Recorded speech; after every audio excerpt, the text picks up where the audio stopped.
Jeg hedder Irene Sandager, og jeg er ansat ved Esbjerg Kommune som IT-konsulent. Jeg har været projektleder på implementering af Sun Identity Manager i forbindelse med, at vi var væsentligt flere medarbejdere, der skulle have adgang til IT-netværket. Det vil sige alle medarbejdere ved Esbjerg Kommune, 12.000, hvor vi før var omkring 4-5.000 medarbejdere på netværket. Før i tiden, inden indførelsen af Sun Identity Manager, der brugte vi et andet system, hvor der ikke var mulighed for at automatisere oprettelserne ind til IT-systemerne. Vi valgte Sun Identity Manager, fordi vi kunne se, at der var nogle fremtidsmuligheder i systemet.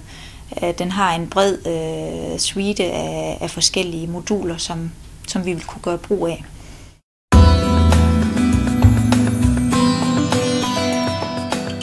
Vi udarbejdede en projektbeskrivelse, og så havde vi nogle møder med Sun og underleverandørerne, hvor vi gennemgik beskrivelserne og arbejdsgangene.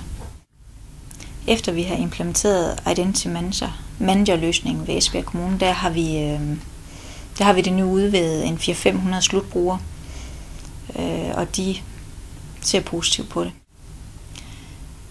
En arbejdsgang i Sun Identity Manager kunne være, at slutbrugeren det er en person ude i en børnehave eksempelvis, indberetter til Identity Manager-systemet, at der er en ny person, der er blevet ansat.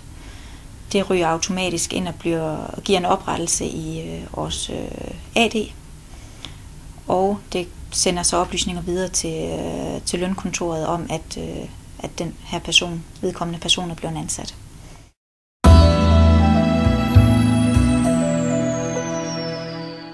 I forbindelse med Identity Manager, der forventer jeg med DS 484 at kunne leve op til de krav, den stiller. Blandt andet fordi, at vi nu begynder at skal kigge på roller, og derfor forventer jeg, at det er meget anvendeligt.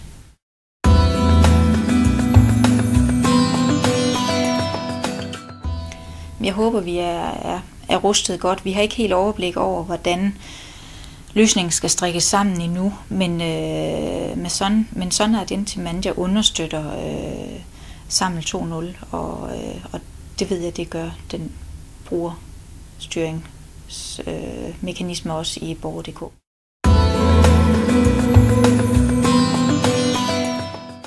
Sun Identity Manager er et fremtidsrettet system, men man skal være opmærksom på de udfordringer, der er i en organisation af eksempelvis Esbjerg Kommunes størrelse, at det er svært at implementere.